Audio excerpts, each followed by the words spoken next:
সমাজ বদলের মধ্য দিয়ে। এই হচ্ছে দুটোর মধ্যে তফাৎ। এর চেয়ে সহজ করে আমি আর কিছুতে বোঝাতে পারব না।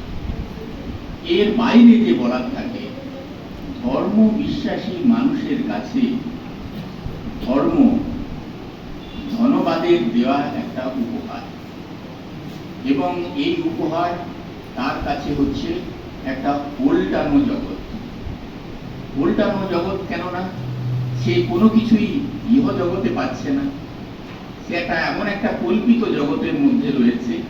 সেই কল্পিত জগৎ সে পরলোকে পাবে, পরকালে পাবে, পরজন্মে পাবে, এবং সেজন্য সে ইহজন্মে এইসব কাজ করে যাচ্ছে। এই যে উল্টানো জগতের মধ্যে, এটা তাকে দিয়েছে ধন্যবাদ। এই ধন্যবাদ চায়, সে যদি এই বিশ্বাসের মধ্যে থাকে তাহলে সে কখনো তার যে ইহ লোকে বা ইহ জীবনে বা এই সমাজ ব্যবস্থার শৃঙ্খল মোচন করে, দুর্দশা মোচন করে সে মুক্তির জন্য আগ্রহী হয়ে উঠবে না। এজন্য ধন্যবাদ তাকে এটা দিয়েছে।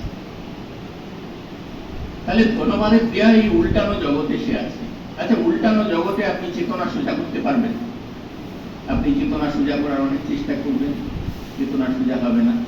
তাহলে এই চেষ্টা কি আমরা করব না? হ্যাঁ, ধর্মের যে কুসংস্কার তার বিরুদ্ধে লাগাতার জ্ঞান প্রচারের আন্দোলন আমাদের করতে হবে, এবং এই আন্দোলন, এই জ্ঞান প্রচারের কাজ, এই যে মানুষের চেতনা জাগানোর কাজ অবিশ্রাম আমাদের করে যেতে হবে।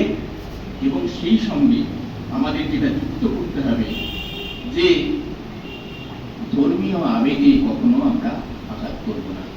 কারণ ধর্মীয় আবেগে আঘাত যদি করা হয় তাহলে তা ধর্মীয় বিভেদ বা বিচ্ছিন্নতা বাড়াতেই কেবলমাত্র সাহায্য করে। আর আমাদের লক্ষ্য হচ্ছে একতা।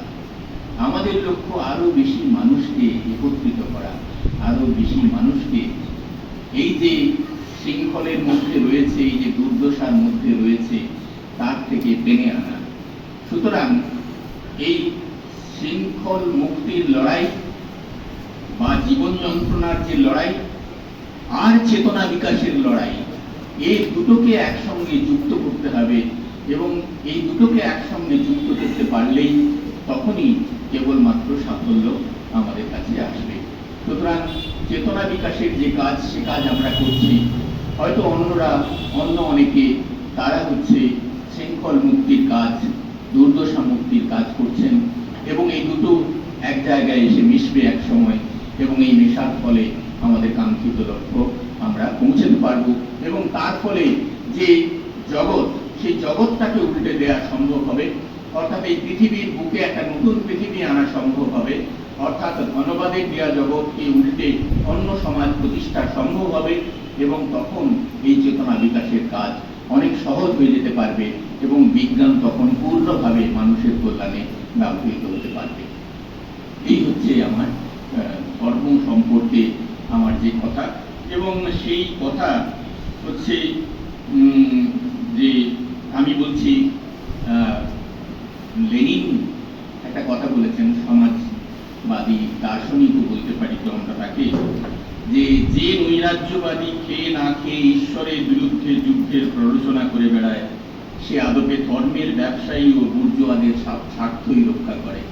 অর্থাৎ আমরা আদপে যদি এই রকম কাজ করি, এই ধর্মীয় অনুভূতিতে আঘাত দেয়া বা ঈশ্বর অনুভূতিতে আঘাত দেওয়ার কাজ করি, তাহলে সরাসরি আমরা বিচ্ছিন্নতা বাড়ানোর পক্ষেই কাজ করব, এবং সেই কাজ হচ্ছে স্বভাবতই যে ধন্যবাদকেই আরো শক্তিশালী করবে। সুতরাং আমাদের সেইখানে সতর্ক থাকা উচিত। আমি দ্বিতীয় যে কথাটা বলবো বলেছিলাম আপনাদের, যে ব্রাহ্মণ্যবাদী এই যে দর্শন, যে দর্শন চাপিয়ে দেওয়ার চেষ্টা করা হচ্ছে, তার সম্পর্কে আমার হাতে আর 3-4 মিনিট আছে, সেটা নিয়ে কথা।